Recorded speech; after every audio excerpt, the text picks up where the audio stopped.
We'd like to thank each of our sponsors for this week's drasha. Lucy and Bernie Blitzstein, in memory of the 20th yortzeit of Bernie's father, Nathan Blitzstein. Nassan ben Shaul Halevi, Zichron Livracha. Thank you very much. The Schechter family, in memory of Dvorah's father, Manuel Yitzchak ben Chaim Halevi, Zichron Livracha. Thank you very much. Gloria and Arnie Sherman, to commemorate the 50th yortzeit of Arnie's father, Joseph Sherman, Gutman ben Elia Manis, Zichron Livracha. Thank you very much. Also like to thank Dina Zolotovsky and Mark Livingston, sponsoring the drasha to mark the yortzeit of their son, Yosef Ezra, on the 7th day of Pesach. If I could just say a word for a moment on behalf of all of us, Dina and Mark, we really thank you for sharing Yosef Ezra's very special light with all of us in Shul. And we're sorry, terribly sorry, that his light is not still with us, and more importantly, not with you.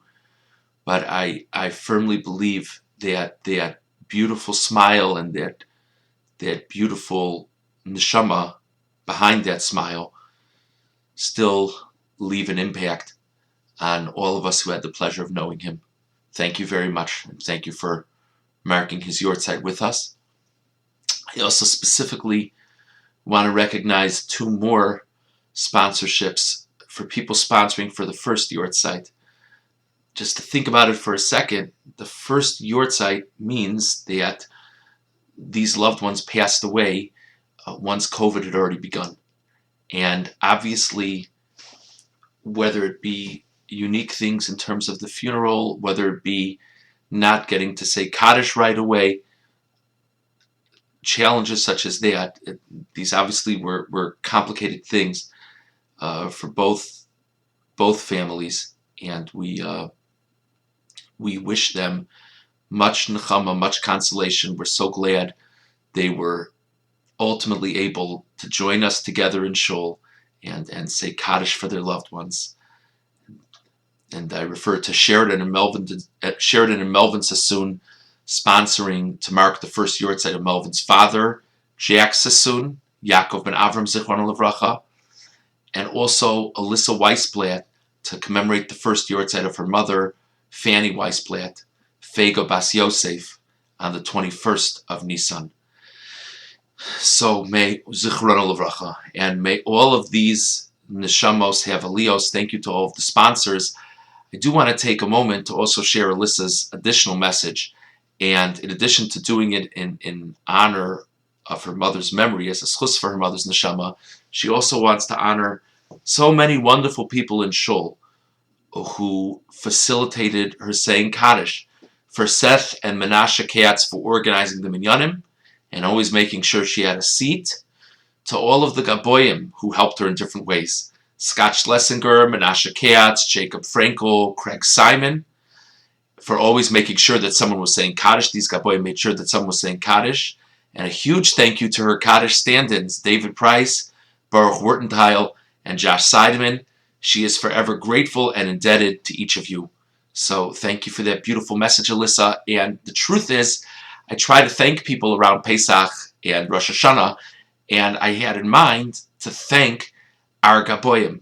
Of course, to thank Seth and Menashe, but specifically to thank our Gaboyim, who in many ways are unsung heroes.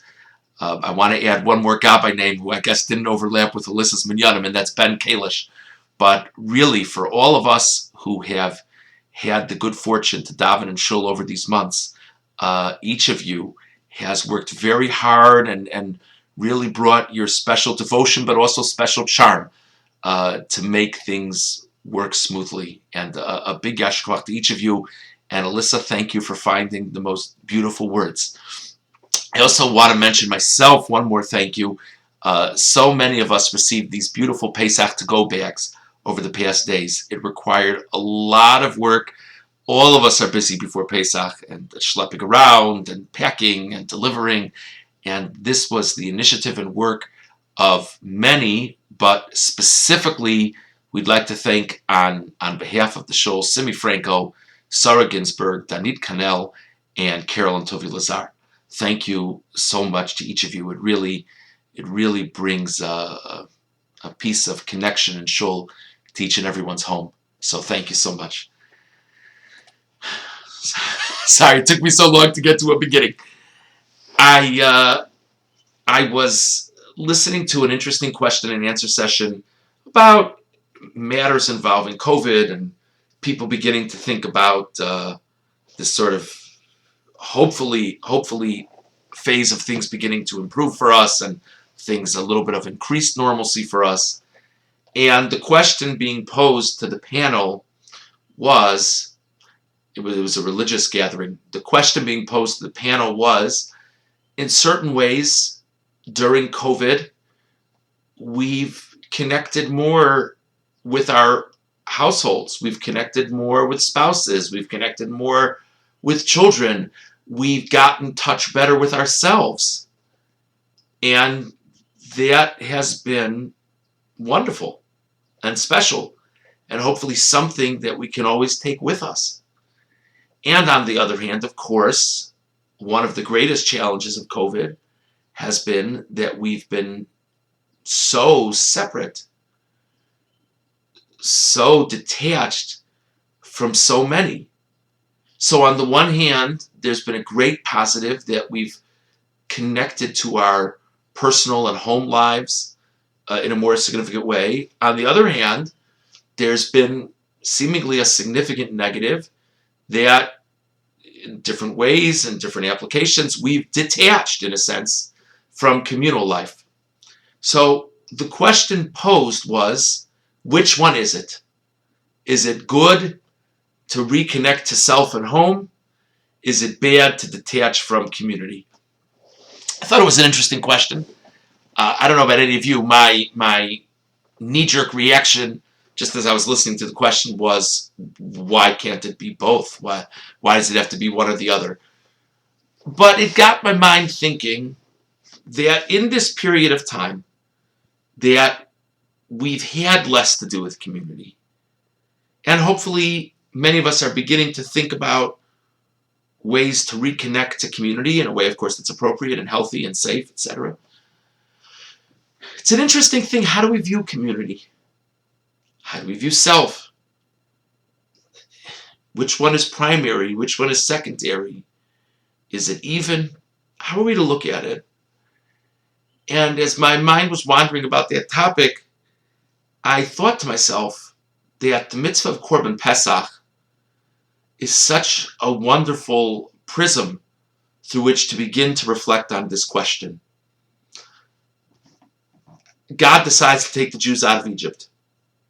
God tells them, in order to merit the exodus from Egypt, they have to perform this mitzvah, the mitzvah of Korban Pesach. The mitzvah of Korban Pesach was a mitzvah that was, this sacrifice was going to be brought across the board. All of the adults of Klal Yisrael would have a mitzvah to join in on a Korban Pesach. And by nature, the Korban Pesach, you had to eat all of the animal in one night. It's going to be difficult for one person to do that. By nature, the Korban Pesach is a group type of mitzvah. You fulfill it as a household, a few households together, however exactly you would do it. But you had to sort of make a plan for all the people who would join together to partake of the meat of this one sacrifice. And everyone had to be in on a sacrifice. So the mitzvah that's going to be the merit of the Jewish people leaving is a mitzvah oriented towards group, towards community. And obviously, there's something that God is conveying. God could have made it that the mitzvah is different. God could have given different instructions. It didn't have to be such a communal-oriented mitzvah. There seems to be a message that part of serving me will be to access certain parts of self that are only accessed through such a mitzvah as Korban Pesach. And what are the takeaways from that? And how are we to view community through the prism of Korban Pesach? I have a few thoughts I would like to share. One is probably the most obvious thing, and that is, though it didn't have to be, the nature by which the Torah conveys the mitzvah of Korban Pesach, the groups which we form for the Korban Pesach, is by nature a family-based mitzvah. The language in the pasuk is v'yikhu lohem ish sel v'esavo sel aboyes. Let them each take an animal for the extended family, for the household. Now, of course, that's not to say that all the adults of the Jewish people were married. That's not to say that every adult of the Jewish people had to be part of a household. It's not necessarily the case. And clearly, you could have situations, whether it be households joining with people who were single or not part of large extended families. All these things are possibilities. The Torah seems to be giving us what should be the preferred mode, if an option, the default mode, if you will, which is that the mitzvah should be performed as a family. There's an obvious reason for it, of course, as we know, the Korban Pesach was to be eaten in the home, because the whole idea was you would take the blood of the Pesach and put it on the doorpost as a protection for the home. Probably most of the people living together in a home are part of the same family. So there's a practical reason for it. But the Torah didn't have to relate to it as take it as households, take it as families. God could have let the chips fall where they may, and it probably would have primarily been a family-oriented mitzvah. God describes it as primarily a family-oriented mitzvah. Rav Hirsch, among others, addresses this, speaks about the fact that God, speaks about the view that God is conveying to the Jewish people that the family unit is core, is central to the relationship of a Jew with his faith, and with God, and with Torah and mitzvahs. And so if there's going to be a mitzvah that will be the beginning of the Jews' sojourn down this path of service of God, it's so appropriate that it be a mitzvah oriented towards family. Not all of us have the good fortune to be part of a family. Not all of us have the good fortune to be significantly connected to family. But for those of us who do have those blessings, and we must see them as blessings, I think the last year, and particularly last Pesach, for so many, acts as a very powerful reminder of how important family should be to us. How many parents haven't hugged their children for months and indeed over a year? How many grandparents haven't seen grandchildren in person, or if they've seen them in person, it's been from a distance? How many grandparents, great-grandparents for that matter, haven't even met new members of their families?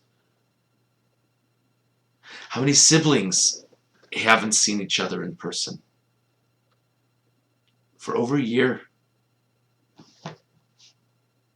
And how many people sat last year at the Seder and said, I'm not supposed to be sitting here with either without family or without anyone with me or without my extended family, and surely felt something was missing. And many of those people, by the way, are not going to be able to sit with their families this Seder either.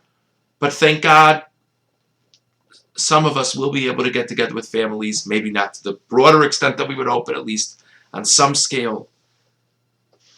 And whether it be this coming Seder, whether it be a month from now or 2 months from now or 6 months from now or next Pesach, whatever, those of us who have the tremendous blessing of family need to stop and reflect.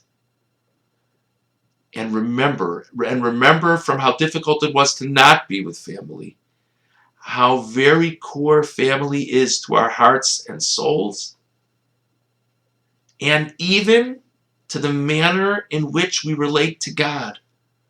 So many of us, not all of us, but many of us, have cherished customs, maybe surrounding the Seder, maybe for other times of year. Have cherished customs that are some of the most beloved parts of our Jewish year, that connects us to previous generations. So many of us, if we take a step back and are honest with ourselves, are inspired in unique ways in our lives, in our religious lives, through loved ones. Maybe we don't even think about it, but when we realize maybe we dive in with a similar cadence to a loved one's cadence. Maybe there's a certain mitzvah that we grew up with in our home that was always precious, and it's still so special for us today. The list goes on and on. But I think if we're going to see community through the prism of Korban Pesach, we must remember that the ideal component of community and the most precious component of community is family. One thought. But now I'd like to share something somewhat the other way. And it's an interesting thing. Let's say you had a person who, for whatever reason it is, couldn't get in on anyone else's Korban Pesach. It's sad to think about. Maybe there was some glitch, maybe there was some miscommunication. Of course, we know the Korban Pesach was brought in Egypt, but it's been brought many, many times over the years. God willing, we should merit yet again to be in Jerusalem with the third temple, and we'll do the Korban Pesach yet again. But it could happen. It could happen that through a miscommunication, through a glitch, whatever it is, a person might not get in on anyone else's Korban Pesach, and they might have an animal for themselves, or just for their household, or something. And maybe they'll really eat a lot of the Korban Pesach. Maybe they won't end up eating all the Korban Pesach that night. It's not ideal, but guess what? They'd still be Yotzei the mitzvah. They still would fulfill the mitzvah. Isn't that interesting? If God wants to give me a mitzvah that brings home the concept of community, isn't that interesting that I fulfill it with community? By the way, I'm only even eligible to perform the mitzvah based on what's going on for my nation. You and I can't bring the Korban Pesach this year. We as a nation have to merit it. That's a very technical discussion, but I think that's part of it, that we as a nation have to be ready to bring a Korban Pesach. But isn't that interesting that though there's this mitzvah that clearly is communally oriented, its core is associated with groups, but a person technically could still fulfill it without a group? Strange, no? I mean, God makes the rules. God made the rules for the Korban Pesach. Couldn't it be that you're not Yotzei the Korban Pesach unless you have 5 other people at least? Couldn't that have been? But that's not the rule. Why not? And of course, one never knows. But I began thinking about that. That's something I've been wondering about for the last few days. And what sort of hit me is something that my guess is many of us have experienced over this last year plus. Isn't it amazing how few mitzvos really require a group of people in order to fulfill them? Very, very, very, very few.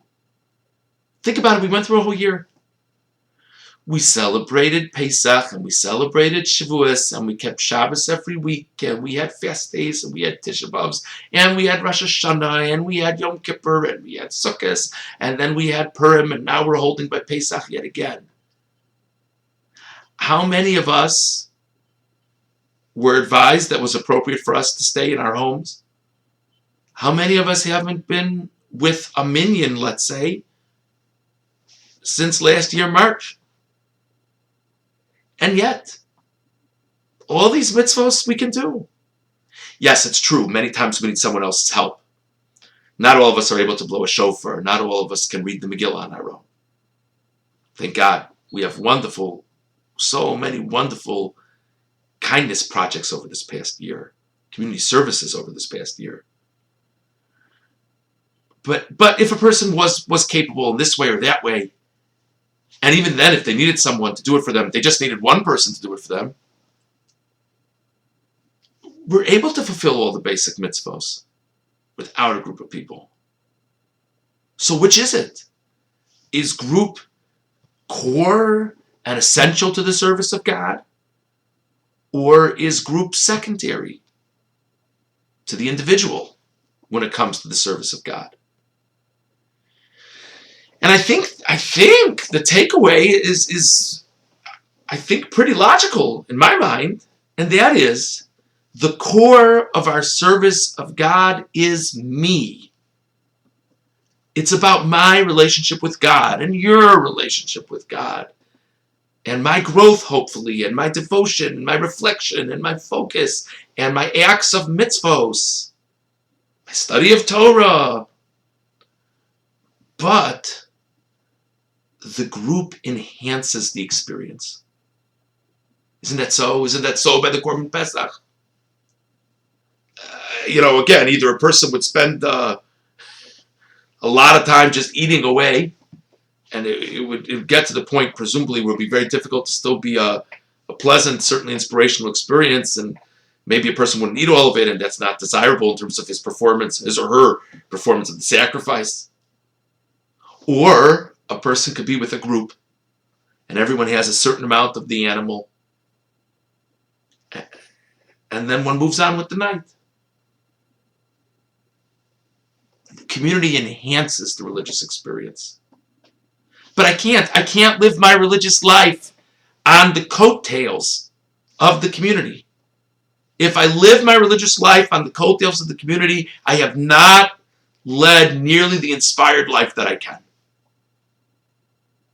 On the other hand, if I just become a hermit, I'm not talking about COVID times, but in normal times, if I just become a hermit and I don't want to have anything to do with anyone, and I fulfill all these mitzvahs by myself, and I know how to blow my own shofar, and I know how to read my own Megillah, and by the way, I can have a lot of growth, and I can have a lot of reflection, but I am missing something. And presumably, if I would have that growth with other people, my experience would be greater. In what way is one's experience greater with the group? We gave the example of Korban Pesach. The obvious one, which I'm sure is occurring to many of you, is minyan. Prayer with a minyan. So you could have a person, and people have told me this. People who have been home for months have told me. I think they're sometimes people are almost a little hesitant to say it to me. They're worried I'll be offended. They're worried I'm not offended. I understand. People have told me that they've been praying by themselves, and it's been a nicer prayer for them. They've had the opportunity to say certain parts slower, certain parts quicker. They've had the opportunity to really think about things. If they see a phrase that they want to understand better, they can stop what they're doing and read the commentary on the bottom. They don't have to worry about catching up to the minyan. Those are all great things. But they are missing something. What are they missing? They're not missing the basic mitzvah of davening. They're not. They're performing the mitzvah of davening in a beautiful way, I'm sure. But they're missing a minyan. They're missing a certain sanctity of 10 Jewish men being together in a room or in a yard. They're missing that. And that's not a criticism. It's just an observation. The rabbis learned through analysis of the verses, we learn that there's a special sanctity when a minyan gets together. There's a special kedusha of Klal Yisrael. There's a special holiness of the Jewish people. And that certain prayers, such as the kedusha that we say, such as Kaddish, which is said, can only be said because they're such elevated prayers. They can only be said when that minyan is together. So you take the person who's found their personal prayer experience very enlightening and very inspiring, And presumably they've grown in their personal prayer experience, which is tremendous. But hopefully whenever the time comes, if it hasn't already, whenever it's appropriate for that person to be back with the minyan, hopefully that person can take that growth and elevation of prayer and bring it into this sacred space. And hopefully that personal growth in prayer can be fused with the sanctity of the space of the group to go even greater. But again, this fits with the model. This fits with the model that the basic mitzvah observance, one can perform so many mitzvahs alone. But being with the group could enhance the experience. There is an obvious component that one misses when one is alone. It's a very interesting Gemara in Baba Basra. After the sin of the golden calf, the Gemara says, the Moshe Rabbeinu turns to Hashem and he says, Bamet Tarum Karim Yisrael. How will the glory of Israel be raised yet again, God? The Jewish people have committed such a grave sin of the golden calf. How can they be elevated? The Gemara says that God answers Moshe Rabbeinu with the mitzvah of the machzah shekel. Jewish males over the age of 20 bringing a half shekel. That's a very difficult Gemara to understand. That's it. That's the key. That's all you need. Jewish people commit a sin, which according to some is akin to idol worship. And, everyone just give a half shekel at the door and we're all good. That's interesting. I believe it's Rav Itzalov Volushin from whom I saw this explanation. I saw it years ago. He explains as follows. He says, think about this. I actually shared this in the Parsha group recently. Think about this. It's time for every Jewish male over the age of 20 to donate a half shekel. You think everybody has a half shekel? Everybody? You sure everybody has a half shekel? Of course there were people who didn't have a half shekel. And what would those people do? What was their recourse? Were they not going to participate in the mitzvah if they have shekel? And he suggests that of course they were to participate in the mitzvah of half shekel. Someone else would give them the half shekel. The Jewish people would look out, and the Jewish people would see, is there anyone here who needs a half shekel? And they would rise to the occasion and they would give it. And that, Rabbi Itzalov suggests, is the intent when Hashem says to Moshe that the glory of Israel will be elevated through the mitzvah of the half shekel, through caring about each other, through doing for each other. And that, of course, is an essential component to community. And that's why not only does a needy person, in all kinds of ways, by the way, one could be needy in every aspect of life. Not only does a needy person need to be part of community so that he or she can benefit from community, but the people who have need to be part of community because they need to share with others. Because if they don't share with others, they won't grow. They won't be who they need to be. The opportunity to find the individual who needed the half shekel was a great growth opportunity. And the fact that as a nation, the Jewish people needed to sit and ask themselves who has and who doesn't have. And of course to do it in a way that nobody would be shamed, but everybody would be taken care of. And that, in a sense, might be an even greater component to community than being able to say Amen Yehei Shmei Rabbah. We discussed already, there were people in our shul, many people in our shul, who missed so many Kadeshim over the months of COVID. But surely they were able to bring merit to their parents' souls in other ways as well. And intuitively we can understand that one of the greatest ways for us to grow And for us to truly act as God's people is to be people of chesed. And surely this would happen in the context of the Korban Pesach. People looking out for each other. People making sure that a smaller household was connected. There's no reason to assume it wouldn't have happened. And that's the godless of Klal Yisrael. Whether or not it happened the year of the Exodus of Egypt, surely in future years, an individual, surely people would be connected in that way.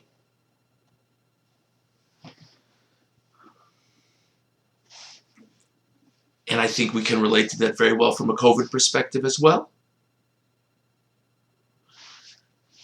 How many emails have you seen over this past year all about creative ideas to reach out to people? It could be for the shofar blowing. It could be for the Megillah reading. It could be for people in financial need. And they don't have to be mass emails either. How many of us over these months, and we need to continue to do this, how many of us have sat and asked ourselves, who needs a phone call? Who can I reach out to? And if we're honest with ourselves, people talk about being brutally honest. We need to be brutally honest, and we need to be, I don't know what to say, kindly honest, maybe. If we're honest with ourselves, everyone is different, but certainly as a community, it's been one of our greatest areas of growth over this past year. Constantly thinking about other people. So many people have taken the initiative and started projects and programs. The beautiful, beautiful initiative, primarily really based out of KMS, of seeing to it that people have been vaccinated. For people who haven't seen the cyber brief, there was a cyber brief that came out this past week for a new round of people. Please look at the cyber brief. I believe if you're over 60, if I'm not mistaken, for people looking for, there's a Shul cyber brief, another initiative, another aspect of an initiative to help people get signed up for vaccinations. Many of us have grown through being people of greater reflection over this past year. Many of us have become better spouses. Many of us have become better parents. Many of us have become better children. And by the way, some of us haven't, and that's okay too. I don't only mean the people who don't have those family dynamics. I mean, some of us have been very challenged over these months, and that's understandable as well. Many of us have grown in our personal prayer. Many of us have grown in our capacity to think about other people beyond our own households. And at the end of the day, that's what life is about. Life is about that growth, that personal growth. May it be with Hashem's help that things continue to progress, hopefully only in a positive direction. In terms of COVID, that slowly, at the right time, in the right ways, we do return more and more to normalcy. That everyone stay well, and that we take all these tremendous aspects of personal growth, and I'm sure there are many that have not been mentioned in this video, who would take all those significant aspects of personal growth, and ultimately we continue to strengthen our connections to community. Not because our religious lives revolve around community. They don't. Our religious lives revolve around our personal connection to God.